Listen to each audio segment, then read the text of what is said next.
You know who I am. You know this is going to be the iPhone 17 Pro Max review, the real review, the promised review. And I'm not going to give you, if you're looking for specs and tweaks and all of that stuff, you know you're not getting that from me. Listen, I pick up a phone, I talk on the phone, I browse the internet on the phone, I do what I need to do on the phone. That's what I'm going to tell you. Can I live every day with this phone? Now, you know, I had the Google Pixel Pro 10. And I love that phone. I think it was brilliant. I love the software experience. Why did I get rid of that phone? If I loved it so much, it's because I'm so deep in the Apple ecosystem that when I wanted to transfer videos and files and everything, it was just so bloody complicated. And when I plugged it in, it didn't do what I needed it to do. And there were these things. And I just, look, I'm a simple man, right? I just need things to work. I need to pick up my phone. I need to take a picture of my children. I want to take a picture of that. I want to record a video for TikTok or whatever it is I want to do. I just want it to work. And when I'm listening and doing the other things. So first of all, I'm going to go through the stuff that ekes me about this device. Now, the design of this phone, I will show you the smoothness of it, the A19 chip. 2 secs. It's good. I like the design. They've gone from titanium back to aluminum if you're from the US.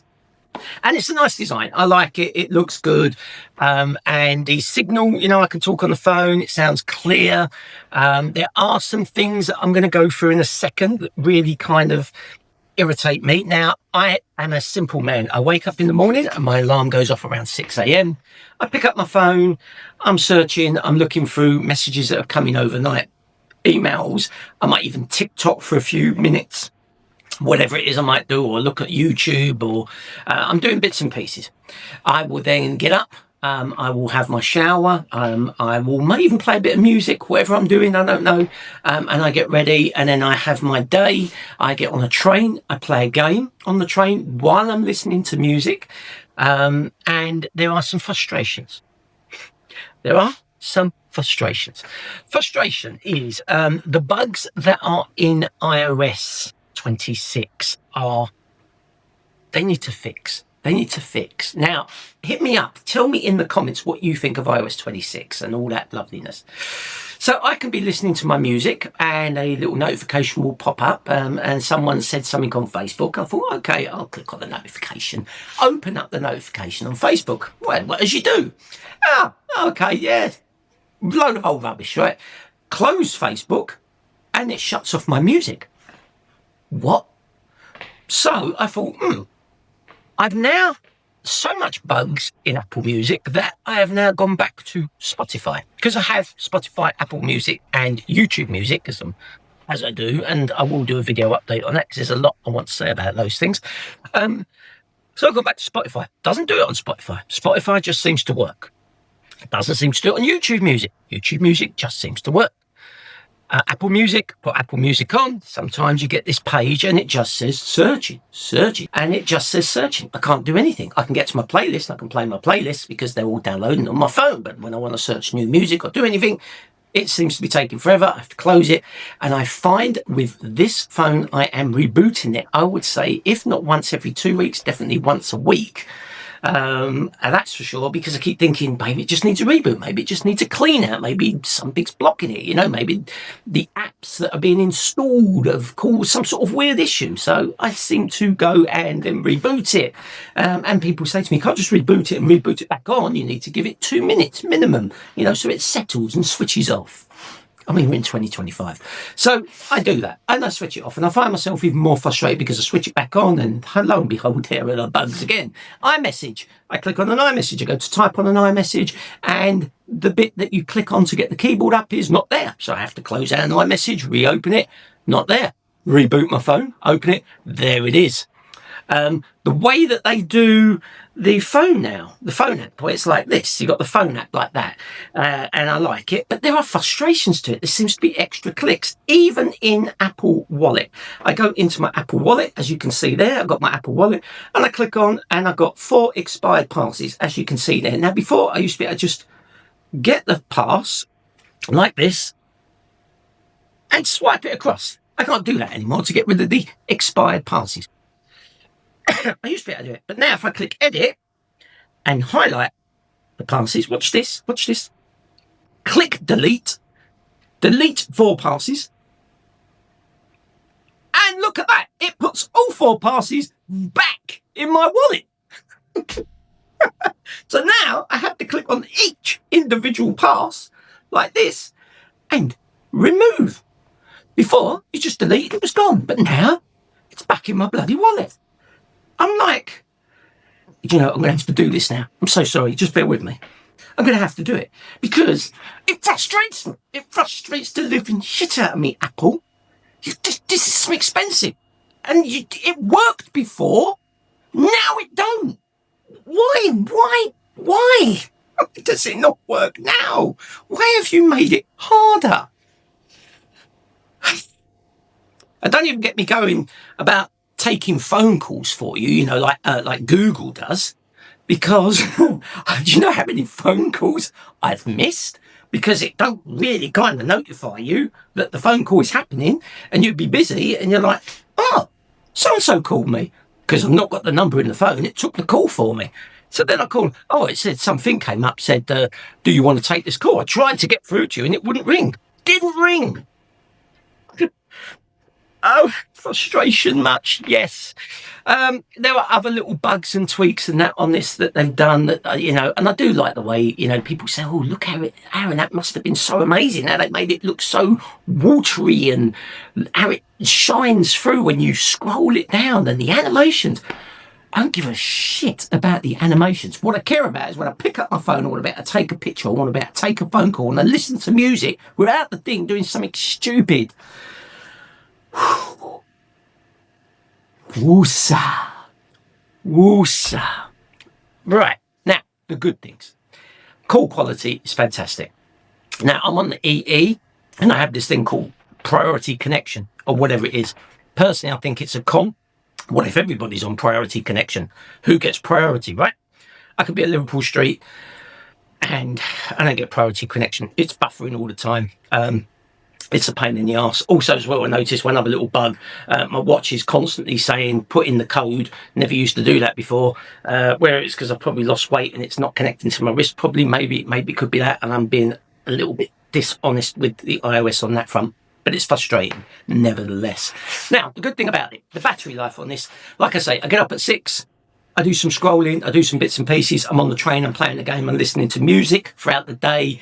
I'll answer calls, I'll answer messages, I will be listening to music, I may even, during my lunch break, have a little play, and I don't charge it. On the way home, I will be watching Reels or Instagram or YouTube, whatever it might be, I'll be watching. I'll go to the gym, I'll actually watch, because I'm watching Queen of the South at the moment, really good episodes of Queen of the South, so I'll put that while I'm on the treadmill or on the cross trainer or the rowing machine, and I'll watch an episode of that. Or the best show on TV, guys, EastEnders. I just love EastEnders. I watch EastEnders and actually think my life's not so bad. So I put that on. I'm listening to music. I go and have a steam and a sauna. I get home probably around about 8 o'clock, 9 o'clock.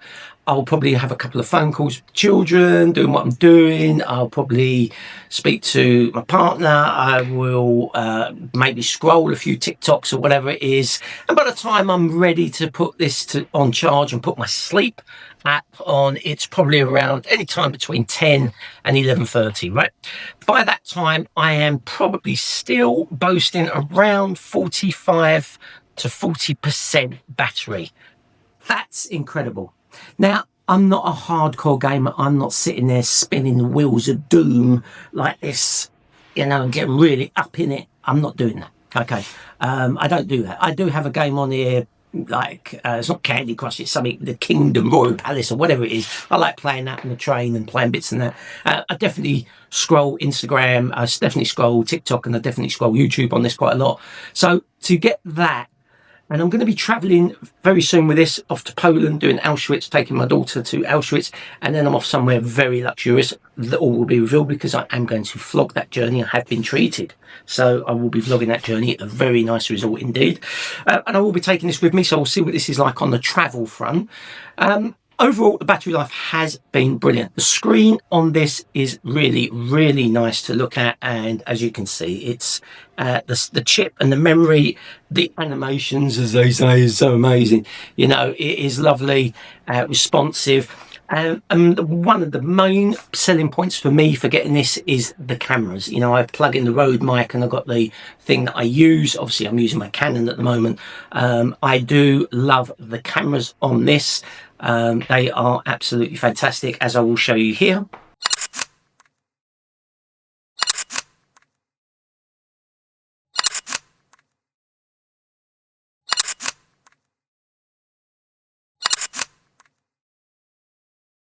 So if I was doing a TikTok video or a Reels video, I can shoot in this mode. And this is the front-facing camera on the iPhone 17 Pro Max. And this is without any microphones added. This is just natural. I can see on the screen it looks really clear. Let me just step outside into the outside world, and then we can check the noise. There's a lot of wind in the background, but it's a beautiful, clear day, although very cold. You can see that sunshine in the background. I'm not quite sure how you feel about that, but this would be is if I was shooting for a Reels video. And what I'm going to do is I'm going to use the little square sensor that they've got now to switch to, I'm going to switch to a YouTube video. So now this is just using the camera in the right position. It's upright, but I'm shooting with that new little square sensor. Again, you can see the sunshine in the background. What do you think of that one? This is the front-facing camera shooting on the iPhone 17 Pro Max using the natural microphone. This is using the dual capture system on the iPhone 17 Pro Max, and you can see there, oh, that's really bright in the sunshine. We're shooting with the front and we're shooting with the back camera. You can see the detail there. I must admit, this is where iPhone really shine, is on the camera system itself. Liking this, I must admit, this is one of the reasons why I've got the iPhone. As you can see, the video footage is really, really good on this. And the microphones, just having the phone natural as it is incredible what they pack into these things. Now, I don't know, my aunt has just bought the iPhone 17. Very nice to hold, very nice colour. She got the sage green, and it is a very, very nice phone with a dual camera. Very nice. I had a little hold of the iPhone Air, and it is a nice looking phone, but I don't get the point. I just think it was a waste of money for people that have invested in that. Maybe it's your thing. You buy that phone and it's lovely and slim, and then you slap a battery on the back. Oh, I know. This is Apple. This is how Apple did it. We want to make that bit different because everybody says we're doing everything the same lately and we're just using the same design, even though we just photoshopped and dragged that across and put aluminium on it, still the same thumb. What should we do? Oh, I know, we can make a really nice slim phone and put Apple on it and put everything up here, make it look a bit like Google, and unfortunately it will be crap on battery, so what we could do is we can make a battery pack especially for this phone and sell it to them. Great idea. No, not a great idea. Not a great idea at all. In fact, I think Samsung have actually ditched their little thin edge phone because it didn't sell. Who wants it, right? So, iPhone 17 Pro Max and iPhone 17 Pro. Battery life brilliant, screen brilliant, cameras brilliant. iOS, I'm sure, will be fixed with updates. And my God, this camera button thing here, as you can see, I keep pressing it, I keep triggering it. I might move it to a double click rather than a single click because it's frustrating. And that's the bit that keeps getting me, the frustrations I'm having. Please, Apple, please, in the next set of updates, fix frustrations, because I am climbing up that wall, looking over and looking at Samsung, and I'm sure Samsung have equally got their frustrations. They are progressing very, very well. Not that I don't know if I could ever switch to Windows. On that note, thank you for watching. Some of you are subscribing. Some of you are just watching. I don't know why. Do you know it's actually free to click that subscribe button? And you get to see more videos like this? Lucky you. I have got ones coming. We have a new Samsung Ultra OLED TV that I'm doing a review on. I am going to update you on Sky. There has been a significant change.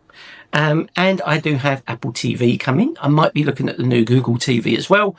And I just want to say thank you to everyone who has subscribed, who does click and share and like these videos. Until next time, people, stay safe.